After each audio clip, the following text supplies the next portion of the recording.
You're listening to Barbell Logic, the podcast where we talk about what it means to experience strength and how you can use simple, hard, and effective strategies in training and nutrition to improve your life.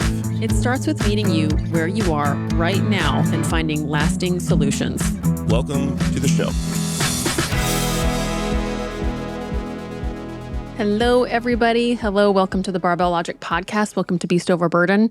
I'm your host, Nikki Sims. I'm a coach and chief experience officer at Barbell Logic. With me is Andrew Jackson. Good morning.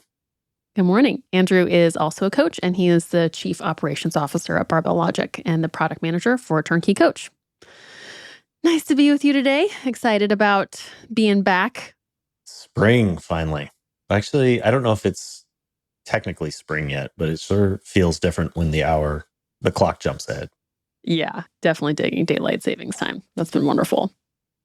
But yeah, we just got back from about a week-long trip, which I highly recommend everybody do. Taking a vacation is really nice.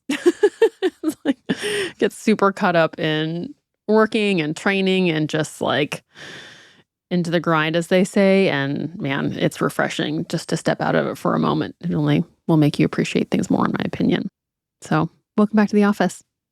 Yeah, it's good to be back. I mean, the thing about it is that I think I worked a little bit every day, or at least at a minimum, my brain definitely thought about work a little bit. Yeah, for sure. But to be in a different context and to have space from the day-to-day allows for different types of thinking. And that's just feels sort of like mental floss to be able to... It does. Mental flossing to be able to have that breathing room. Yeah. Creates the space to kind of be reminded what's important, maybe what was just momentum and inertia, what's true to you versus true to others. That's how it felt for me, which felt really nice. Yeah.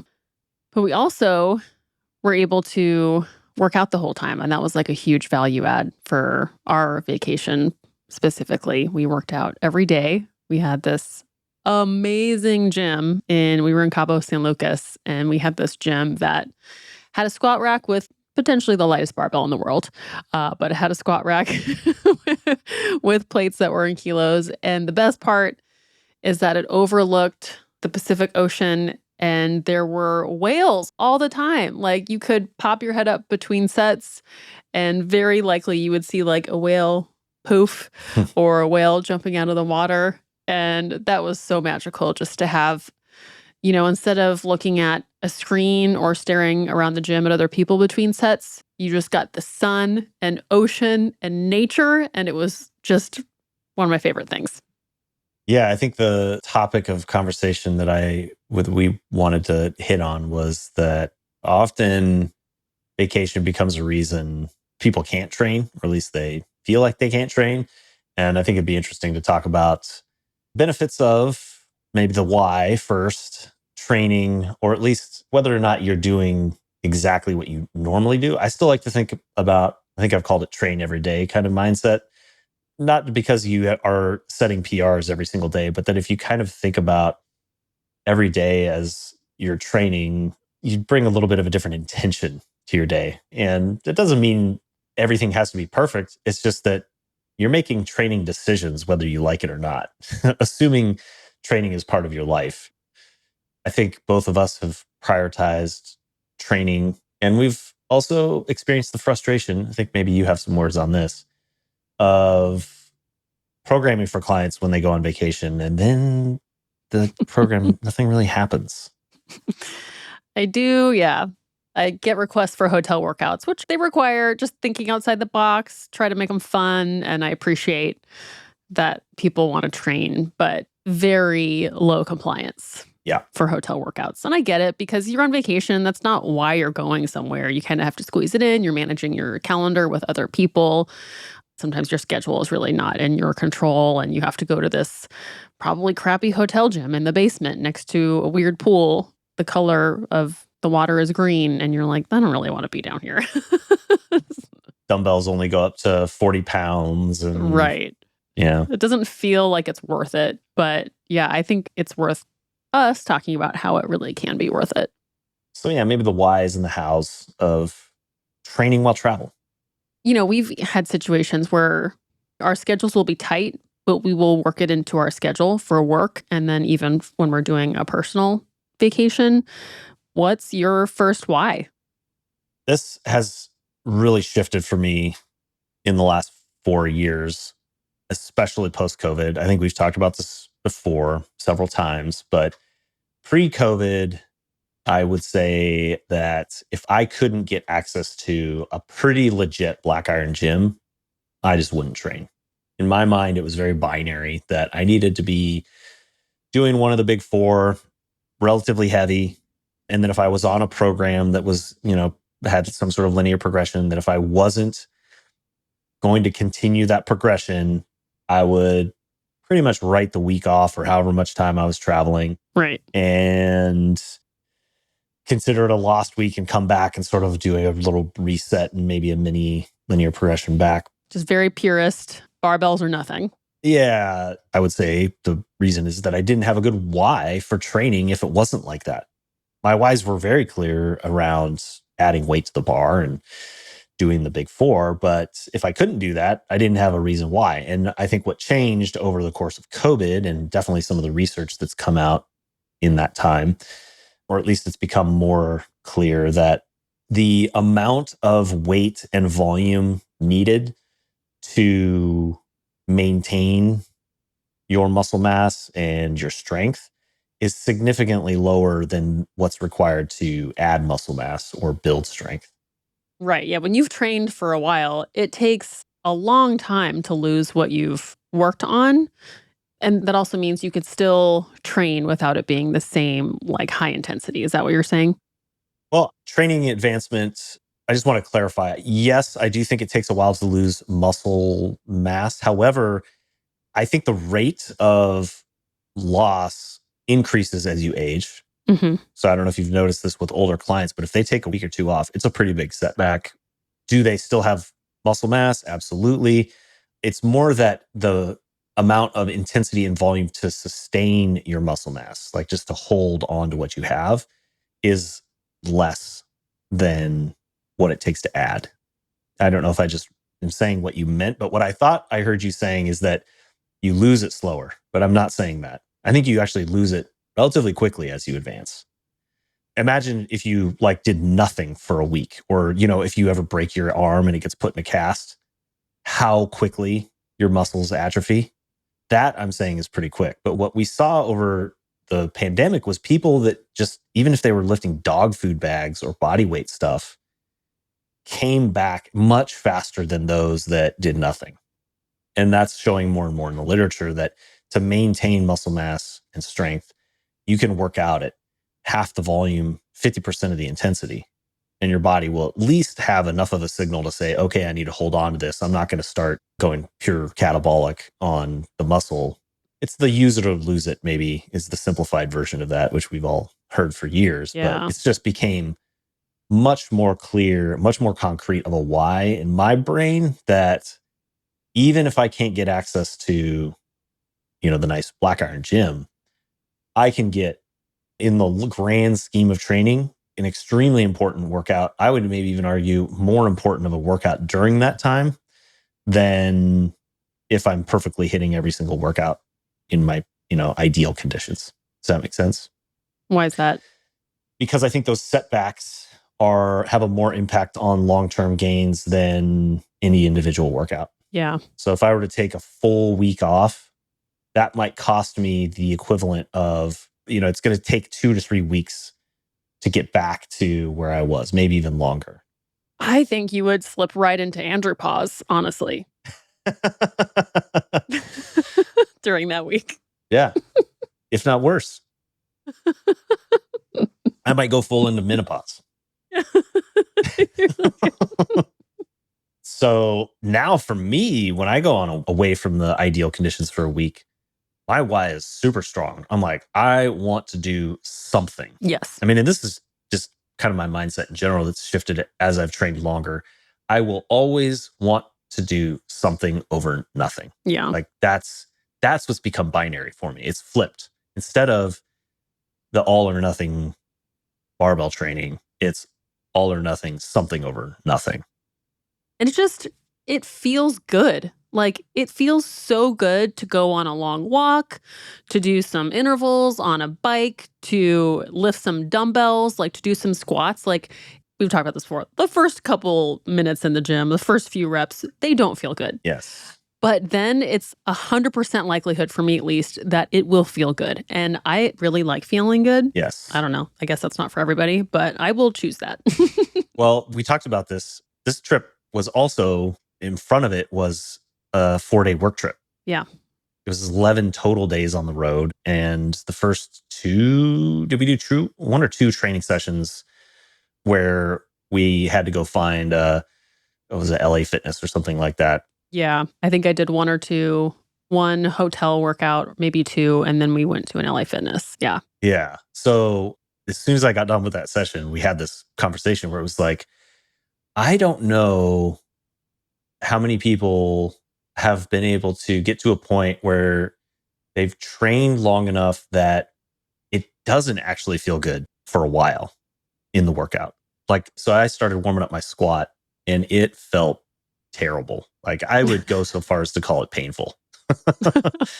My hips hurt, my knees hurt, my back hurt. And this is 45 pounds, 135 pounds. 45 pounds, 135 pounds might have been actually the worst. I didn't have my belt. I didn't have my knee sleeves. I did have my lifting shoes. I actually prioritized bringing that, but it felt bad. Yeah. And then a weird thing happened. 225 felt better. And then 315 felt great. And like, to your point, by the time I got done with that squat workout, I felt like a totally different person. Yeah. Big time. It's like, it's just, your body's like flushed. Yeah. Of like all the stuff that comes from travel where you're dehydrated, you're eating differently. The air is weird, like on planes. And we were in Florida, so it's gross air. It's sticky and wet all the time. And like your eating is different. You're bloated from salt that you don't normally eat. Like your body just doesn't feel like yours anymore. And so, yeah, something about training legs and getting to that point of some stickiness in the effort. Yeah. Oh my God. It's one of the best feelings. But yeah, you did have to do a buy-in of some. Yeah. I had to be committed to go through that. Like, I had to have faith that doing the warm up to the, relatively close to my normal weight. It was probably 85% of what I would normally do for the volume day. It might have actually been my full on programmed weight, but probably a little bit less. It was actually only about 30 pounds less. Okay. So yeah, that was actually 90% of what I was planning to do, 315 for my volume day, and felt amazing, but had to have faith that that was going to happen. I was going to throw in an interesting side note. I saw a paper studying tendinopathy, essentially. One of the conclusions or hypotheses they were testing is that some of the pain symptoms associated with tendon pain is from fluid being trapped in the tissue. And that one of the reasons exercise, or we talk about all the time, motion is lotion, quoting Darren Deaton, helps is that stressing the tissue, especially under loaded movement, helps push the fluid out of the joint. So if you notice, like if you've ever had tendinopathy, if you sit still, like if you can't bend your knee for a long period of time on a flight, or if you're sitting while traveling, movie theater, it's some of the most excruciating pain you've ever experienced. Man, when I had knee pain and couldn't bend it, so brutal. Yeah. Well, remember I had that back thing one of the last few days of our trip. Yeah. Where the bed was pretty rough on my back. I couldn't move for like 2 hours. Like, I could barely put my shoes on. I like took a step wrong and that hurt like a mother. And like, I really just couldn't move until I made myself move. And then you move. And then you would deadlift 225, basically. Yeah. 200 pounds. I went from like struggling to sit down to put my shoes on to a couple hours later deadlifting 225 when it felt good. Yeah. Like, what? I think that's one of the biggest mental flips that happens after you've been training for a while, is being able to recognize discomfort versus pain, and being able to have faith, and having experienced enough times to have the faith that that first movement going, warm up, get the bar moving, start putting a little bit of weight on, and work through that discomfort to the point where you actually feel better by orders of magnitude than you would have if you didn't do anything. Totally. which is tough when you're on vacation because you're like, I don't feel good. It's probably going to feel better to go sit down by the pool Right. and have a Should margarita. probably have a mimosa. It's 8:30 in the morning. Should probably do it. Especially when like the breakfast waiter is asking you, like Always almost like pushing those pushing it mimosas onto on you. us. Yeah. We resisted. But yeah, so like that's I think a huge piece of the why for me Yes. is it actually makes the vacation feel better to me, or the travel. Yeah. Every day felt wonderful afterwards. And it's that nice time. I was mentioning earlier how when you're traveling, sometimes your schedule, for the first half of the trip, where it was a work trip, things were tighter. The second part was a vacation. That's a little different. But on trips, you sometimes are just at the whim of lots of other people and your work schedule. And it's nice to have, even if it's just 25 minutes, 30 minutes, where you get to have your own time and space to be in your own place and work on what you want to do, what makes you feel good. And I think it's a good recalibration for the rest of the day where you go from, potentially being reactive and responsible for everything to just being in your really pleasant workout state of mind. To piggyback on that idea for all of those listeners out there who are frequent work travelers, one of the strategies that I've worked with a lot of clients on is to set that time aside first thing in the morning, because it's probably the time that you have to protect on your schedule, although it can be painful.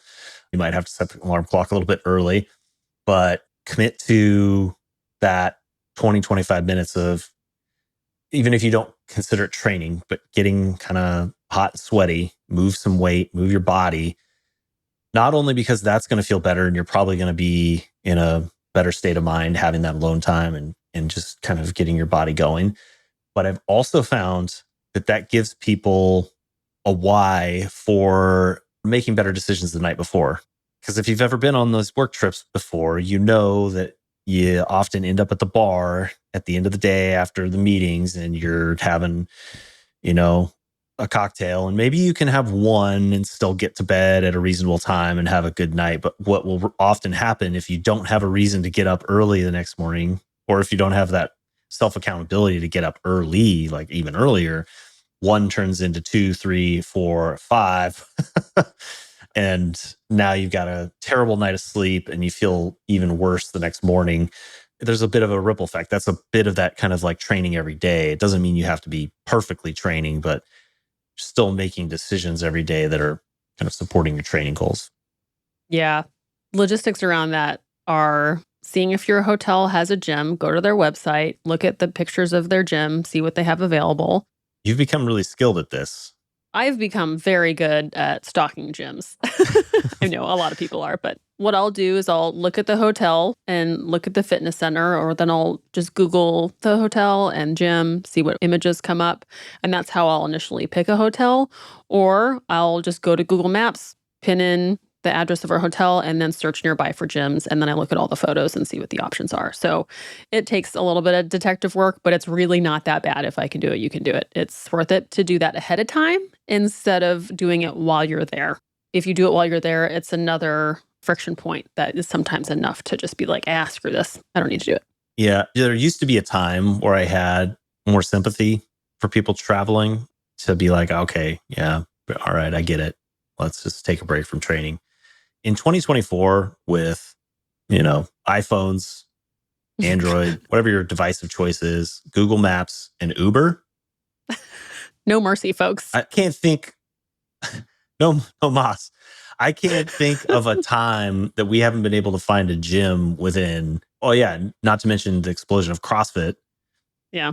Now that barbell training has become as popular it is, even the 24-hour fitness, the LA Fitness and Lifetime Fitness, like everywhere has usable barbell equipment. Yeah. It might not be to your standards, but come on, guys, you can get to a gym. And even if you can't get to the gym, every hotel has at least up to 45-pound dumbbells, and you can do a pretty dang good workout with that. And I was actually looking online about this last night because I was like, I wonder, just like on my wind down time of the night, I was just like thinking of the gym we were just at and listening to the waves and the whales. And I was like, man, what if a cool job would be to travel and find the best hotel gyms or best travel gyms? And of course, 5 other people have already done that.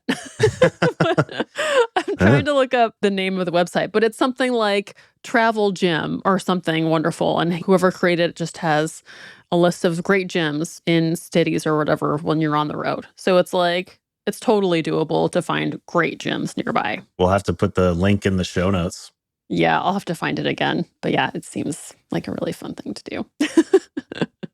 I also think that we've done it in multiple countries now, you really get to see what that gym culture is like, which I find super entertaining. That is interesting. It's so interesting. The Tuesday crowd or whatever day it was in Fort Lauderdale or Boca Raton is where we were in Florida was hilarious. Oh my gosh. Dudes in sunglasses with bright neon gloves on. The dumbbell rack was just such a cluster. It was a mess because everybody would just drops their stuff and walks away and there's sweats all over the place. And it was packed. It was at 10 a.m. on a Tuesday with really interesting looking people. A lot of silicone. Yes. On plastic. Yes. And then we've gone in Puerto Vallarta. We've gone in so many different places. Yeah. So I think it's it's fun to go eat at the restaurants. I think it's fun to go see what the gyms are like. Definitely universal that people gyms are everywhere. I think that's another thing CrossFit's done, not just in the domestic US, but internationally. There's sort of a CrossFit vibe pretty much everywhere. Anyways, what other hows do you have to making training while on the road less friction? So yeah, map it out ahead of time, bring your workout clothes, decide which shoes you want to bring. You don't have to bring your lifting shoes. We each have a pair of Nobles that work really well for, squatting, whatever. If you want to do just regular cardio, like walking on the treadmill or whatever on the bike, they're pretty easy to pack, great to travel in. Straps, liquid chalk, have those available. You don't have to bring your belt. You can still work hard without your belt. Yep. Knee sleeves. For me, if I'm going to squat, I probably do want to have my knee sleeves, but they pack really easily. I have found that what we're used to in barbell training or normal training is having, anywhere from 45 to sometimes 2 hours to train. And anything less than that, like what you were saying before, doesn't seem like it matters. But we're also, during that regular training session, we have a plan and we always achieve a certain amount of volume or intensity where we had to really fight for something and really focus on something. So if you plan your workout ahead of time, that's super helpful. I've had times when I didn't actually have a set workout. I was just going to go in and wing it. And I found that I was all over the place with ideas and never kind of committed to a workout structure enough to get to that, third set challenge or that high intensity challenge that I really needed. And it was just kind of ADD too all over the place. So having a set workout already, even if you just want to ask your coach or just write it down for yourself, is really helpful. I think you can achieve that same feeling that we get endorphins from when we achieve the volume or the intensity. Doing AMRAPs, doing burnout sets, increasing weight till you can't do any more reps, like on a tricep pushdown or on bicep curls, supersetting lunges and goblet squats, Bulgarian split squats, stuff that's hard. And then supersetting it with another exercise with a similar muscle group just to, fatigue and feel a pump. You get to really go to a more subjective focus or a subjective driven program on those days. And I think that you have to do that. You have to figure out how to make it challenging because you're not going to go in and have a certain weight on the bar. You get to just kind of pick your weight and pick your challenge for that day, but it's worth it to get there.